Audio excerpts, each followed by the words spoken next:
Hoorie, so het een van julle al gevas? Ja. Ek vas nou net nie kos nie. Okay. Maar ja, ek probeer ander goed vas, soos sosiale media of dalk suikergoed, soetgoed. Ja, ek probeer maar so iets. Yes, en jy? Ja, ons is nou soos half in ons kerk het so die 40 dae voor Paasfees ding. Okay. Wat ons nou doen, soos enige iets kleins wat ek ook nou probeer attempt. So ja, so far so good. Wat Nee, dis iets baie kleins. Ek drink net nie meer nou suiker in my koffie nie. So dis iets baie Ja, maar dit minors, is- maar Okay. met alles wat Dis aangaan iets, ook hierdie tyd, het ek gedink dis dalk die maklikste ene om nou wat gaan uitwerk. Ja. So En jy? Ek het onlangs 'n 40 dae suikervas gedoen.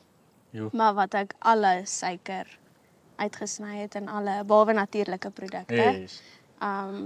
Was taaf, maar jy leer so baie daai Ja, uit. ja. Ek doen dit nie net vir 'n fisiese doel nie, maar vir 'n geestelike doel ook.